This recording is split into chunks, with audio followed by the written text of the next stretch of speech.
Bonjour à tous, on est là donc ensemble pour essayer de parler du 4-3-3, du système de jeu de l'équipe de France actuelle mis en place par Didier Deschamps. Donc on retrouve ici notre ligne de 4 défenseurs.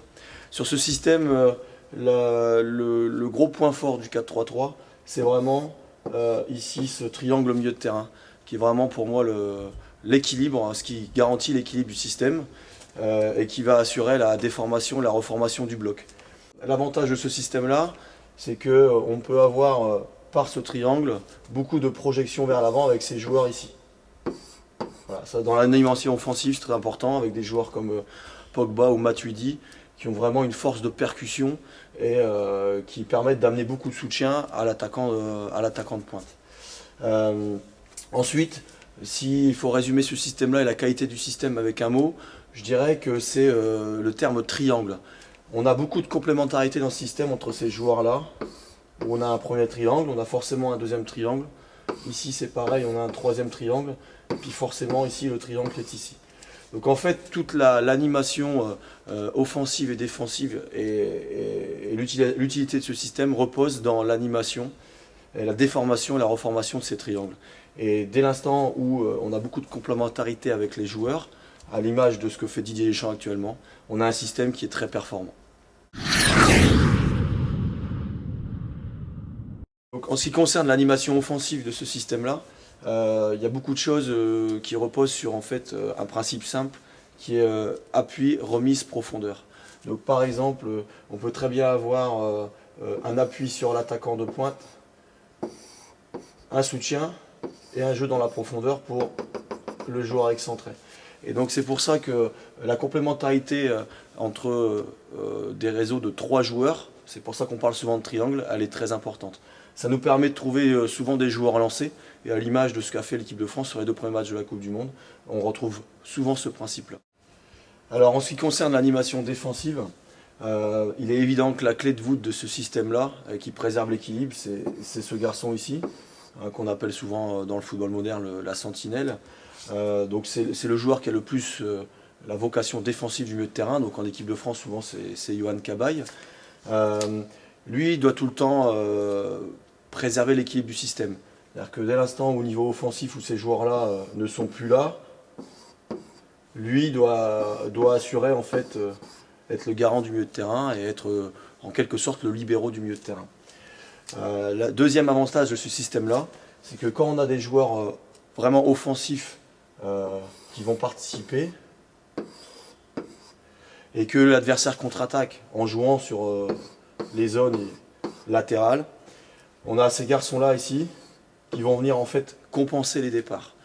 Et c'est vraiment un joueur comme par exemple Matuidi, qui a un gros volume de jeu, qui travaille plutôt ici sur ce côté gauche, va en équipe de France très souvent compenser les départs de Karim Benzema ou de Griezmann, puisqu'il se retrouve souvent comme deuxième attaquant.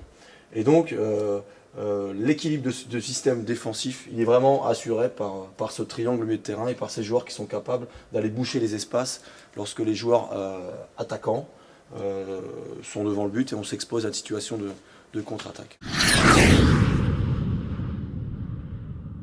Tout à l'heure on n'a pas parlé, on aurait pu parler aussi de l'apport de ces joueurs-là.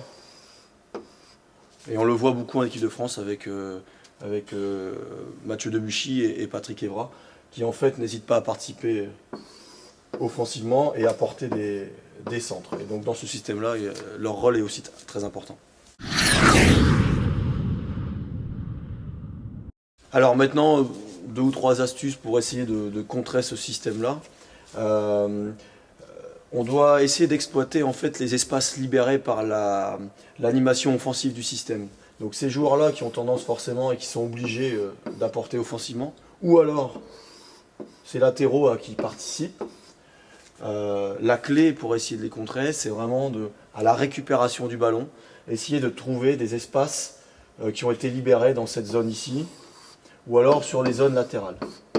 Donc c'est quand on récupère la balle, c'est d'essayer de jouer tout de suite dans le dos de l'adversaire, ici au niveau des espaces libérés là, ou ici. Et une autre petite astuce, c'est vraiment, on est capable de mettre en défaut ce système-là quand on arrive à exploiter cet espace ici. C'est-à-dire en fait l'espace qui est l'espace interligne entre la ligne des défenseurs et puis surtout dans le dos de la sentinelle.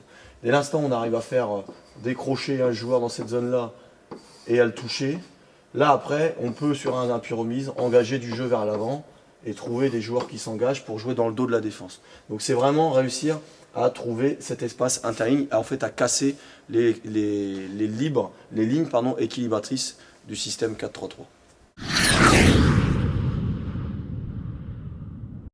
Alors maintenant on va voir 2-3 astuces pour essayer de travailler correctement ce système-là et l'animation notamment sur le point de vue offensif. Donc sur les situations d'entraînement, on peut vraiment insister sur 2 paramètres. Le premier, ça sera essayer de toujours travailler la complémentarité des triangles sur appui, remise, profondeur. Donc c'est simple, hein, c'est toujours essayer de trouver par exemple appui, remise pour jouer dans la profondeur pour les joueurs qui s'engagent, donc que ce soit un joueur excentré ou le joueur latéral. Donc ça c'est un premier principe qui va être immuable dans ce système, puisque tout à l'heure on a vu qu'il y avait beaucoup de triangles et beaucoup de jeux en triangle et de jeux à 3. Et en ce moment l'équipe de France de Didier Deschamps le pratique à merveille dans les petits espaces. Et ensuite on va essayer également de continuer à avoir une fixation à l'intérieur, donc vraiment essayer d'amener le jeu dans cette zone ici pour après aller exploiter les zones latérales. Et c'est important, donc quand on va jouer, redoubler des passes à l'intérieur, on va attirer la défense en fait sur cette zone de jeu là, ce qui va libérer des espaces en fait à l'opposé pour avoir soit trouvé nos excentrés, soit au contraire, si nos excentrés sont rentrés, trouver l'apport des latéraux par un jeu ici pour après finir sur un centre. Et dernière astuce, on n'oubliera pas que lorsqu'on va déclencher un centre du latéral opposé, il faudra absolument que l'excentré côté opposé vienne occuper l'espace devant la surface pour amener de la densité et avoir au moins 2, 3 ou voire 4 joueurs en situation de réception de centre pour pouvoir après finir et marquer.